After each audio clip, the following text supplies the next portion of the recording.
Hello, this is a variation of a patch called Extra Life from one of the Moog patch books. I've been messing around with this patch on the Subharmonicon and Mother-32 for a while now, and have been having a great time. I'll be posting a video shortly with some tips on how to get a bit more out of this patch with the Subharmonicon and Mother and a few extra modules. But while I was playing with this patch, I decided it might be fun to try to do the same thing, but just with the Matriarch. So that's what I'm going to do today. But first, let's experiment with this patch a little bit and have a listen and see what we're going to try to duplicate.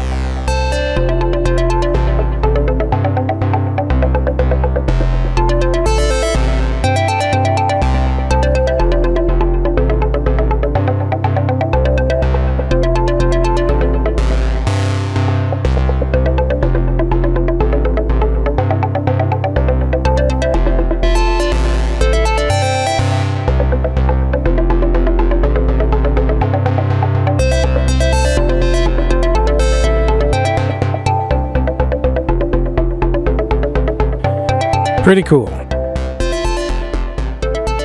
Okay, let's take a look at what's going on. So here's a quick summary of the patch. The Subharmonicon is using a sequencer to control each oscillator. In the factory patch, the sub-oscillators are just tuned an octave down. The Mother sequencer is playing a sequence, but at the same time is transposing both the Subharmonicon sequencers. And oscillator 2 of the Subharmonicon is multed to the external input of the Mother, so the Mother is outputting both its internal oscillator as well as oscillator 2 of the Subharmonicon. Cool idea. When I first started messing around with this patch, I really had a hard time coming up with anything musical. First issue was tuning the sequences so that the harmony would make sense as the Mother transposed the sequences. Not such an easy task. So that's when I thought this would be much easier with a keyboard. Of course, you can plug a MIDI keyboard into the Subharmonicon, or the Mother for that matter, but I thought, what the hell, why don't I try this on the Matriarch? I did eventually come up with some nice ideas using the Subharmonicon and Mother, so we'll be posting a video of that shortly. But for now, on to the Matriarch.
Alright, the Moog Studio patch uses a Subharmonicon and a Mother-32. So between the two synths, we have 3 sequencers and 3 oscillators, and of course the 4 sub-oscillators on top of that, plus 2 VCFs and 2 VCAs. All modulation is handled by an LFO and random CV from the Mother-32. The Matriarch, of course, only has 1 sequencer, but we do have 4 oscillators, 2 filters, and 2 VCAs, so besides the extra 2 sequencers, we've got all we need.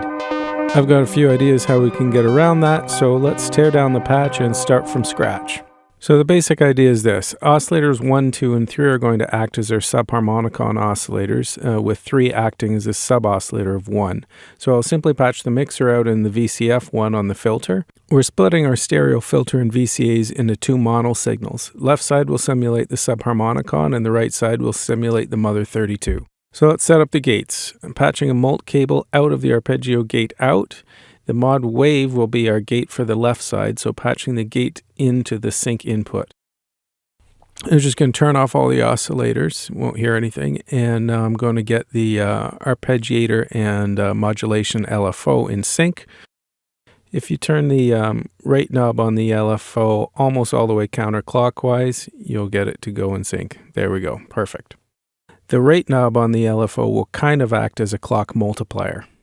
Taking the wave out of the LFO and patching it into the trig in on the filter envelope generator, making sure the VCA mode is in split mode. And I'm going to turn up oscillators 1, 2, and 3 in the mixer section, and I'll leave oscillator 4 off. Forgot. I'm going to go into global settings and set up round robin mode. That's G-sharp 2 and D-sharp 0. And hit E0 twice to turn on round robin mode. Great, now we can hear the oscillators alternating. Now let's set up our envelope. Let's patch envelope out to the input on attenuator 1 and grab another cable and patch the output of the attenuator into cutoff 1 CV in on the filter.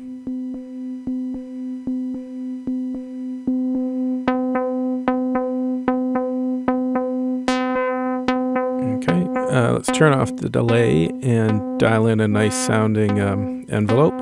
So the attenuator is now controlling the amount of envelope modulating the filter. The attenuator is replacing the filter envelope knob on the filter, so make sure it's at 0.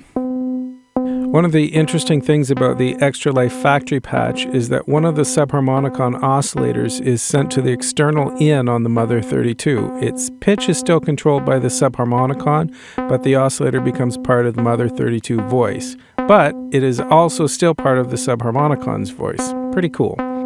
Okay, just gonna unplug this gate signal here so that we can think for a second. So let's try the same idea with our patch and set up the second voice. So patch wave out of oscillator 2 and 4 into a Mult. Oscillator 2 is now going to be part of each voice, just like on the Extra Life patch. I'm going to use a simple inline passive attenuator to act as volume control for the second voice. So patching out of the Mult into the attenuator and from there into VCF2 in. So this little guy is now our mixer for or volume control, for a second voice. So just leave it in the middle for now. All right, oscillators 2 and 4 set up. All right, now let's set up the gate for this voice. Out of the Mult cable patched into the gate out of the arpeggiator and into the Mult on the right side of the Matriarch. And from the Mult to the trigger input on the amp envelope generator. Then out of the envelope generator, the input of this attenuator. And from the attenuator, we're going to go into cutoff for, I had patched this wrong. Yeah, there we go. Had the oscillators patched in there by accident. So out of the attenuator into the CV cutoff in for filter 2. All right, so we've got pitch CV and gate signals set up for both of our voices. So let's turn on the arpeggiator and see what happens. Okay, it's working. Not super interesting yet, but we're getting sound.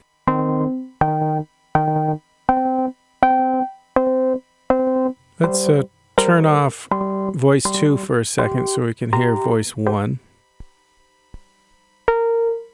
So we're only hearing oscillator 1 at the moment, so I'm going to turn up the volume oscillators 2 and 3. Turning one of these off is a good way to get some rhythmic variation.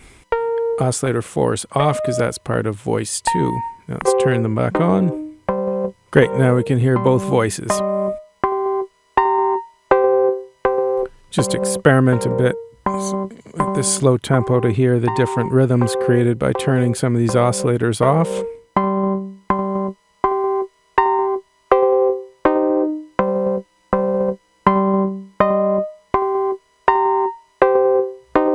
Okay, now let's set up the modulation. I've used up all the mults on the Matriarch, so I'm going to use this passive mult here. And I'll patch the sample and hold from the modulation section into the mult and then directly into this attenuator over here in the CV input. So now we've got sample and hold modulating the envelope amount of voice 2. Then I'm going to take another cable out of the mult and I'm patching into the input of this attenuator here, and I'm going to invert the signal and out of the attenuator into the CV in control input of the other attenuator. So now I've got an inverted copy of the sample and hold modulating voice 1's envelope amount. So they're happening opposite. One's bright, one's dark. So if you haven't worked it out yet, my workaround for only having one sequencer is using round robin mode to alternate the oscillators to get some variation in the voice, and by using the modulation wave as the gate signal for the second voice to get some rhythmic variation. So that's about it for this patch. Now it's the fun part. We've got to experiment and see if we can come up with some music. So I'm going to mess around for a little bit, and later in the video I've got one more little trick up my sleeve I'll show you.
Okay, the Subharmonicon has got 4 sub-oscillators as well as the 2 primary oscillators. The Matriarch, we've only got 4 oscillators, but we also have 2 LFOs, so let's use one of them as the sub-oscillator.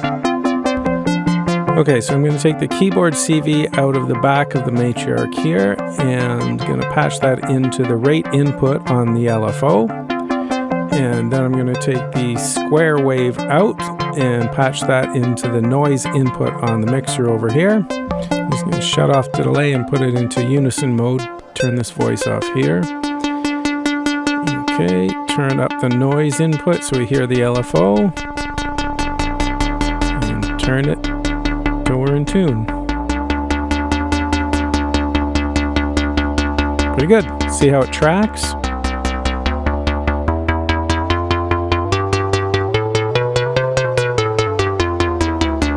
Pretty good.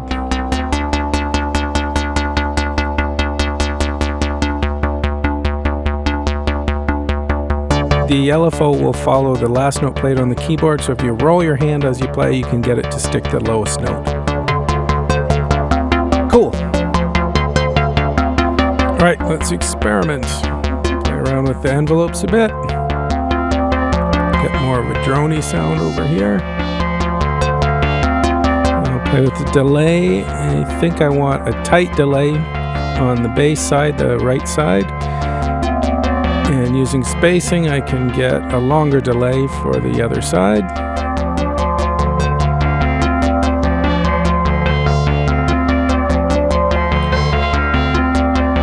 Sounds pretty good.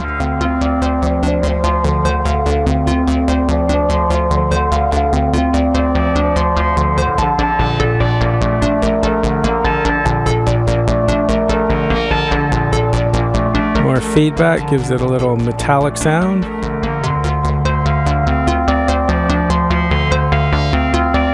Cool. Now we're starting to get closer to the sounds I was getting on the Subharmonicon on the Mother. Of course, it's not identical, but it's got its own thing going on.